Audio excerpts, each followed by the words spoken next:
সংস্কৃতি বিষয়ক উপদেষ্টা হওয়ার পর উপদেষ্টা বিভিন্ন সময়ের পূর্বের আলোচিত সমালোচিত নানা ইস্যুতে নাম জড়াচ্ছে মুস্তফা সরওয়ার ফারুকীর। হোক সেটা স্ত্রী নুসরাত ইমরোজ তিশার শেখ মুজিবের স্ত্রীর ভূমিকায় অভিনয় কিংবা শাপলা চত্বর নিয়ে ভাইরাল সেই স্ট্যাটাসের স্ক্রিনশট। সম্প্রতি শাপলা চত্বর বিষয়ক একটা স্ক্রিনশট ঘুরছে সামাজিক যোগাযোগ মাধ্যমে। ফেসবুকে কার্ড ও স্ক্রিনশট ঘুরছে যেখানে দাবি করা হচ্ছে ফারুকী 2013 সালে বলেছেন শাপলা চত্বর জঞ্জাল মুক্ত হয়েছে। সেই স্ট্যাটাস নিয়ে এবার মুখ খুলেছেন ফারুকী।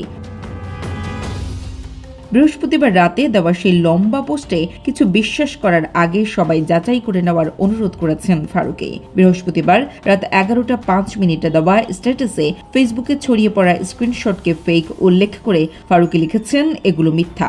শাপলা চত্বরের ঘটনার পরে আমি বরং লিখেছি, মাদ্রাসার সাধারণ ছাত্রদের মৃত্যুতে আমি ঘুমোতে পারছি না। ইংরেজিতে লেখা পোস্টটা আগ্রহীরা দেখে আসতে পারেন। আপন দুই ভাই মাদ্রাসায় পড়েছে উল্লেখ করে ফারুকী প্রশ্ন ছোড়েন, আমি সাধারণ মাদ্রাসার ছাত্রদের মৃত্যুতে উল্লাস করব?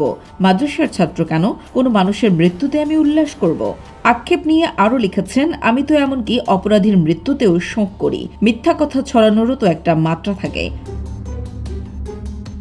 সবশেষে ফারুকী লিখেছেন, আমরা আমাদের কাজটা এনজয় করছি। আশা করি আগামী সপ্তাহের মধ্যে কিছু গুরুত্বপূর্ণ কাজের শুরুটা করতে পারবো, যার ভেতর দিয়ে প্রাথমিকভাবে 8 বিভাগীয় শহরের একটা নবতরঙ্গ শুরু করতে পারবো জুলাইয়ে ন্যারেটিভ নির্মাণ করতে, 15 বছরের দুঃশাসনের এক্সট্রা রিপোর্ট তৈরি করতে।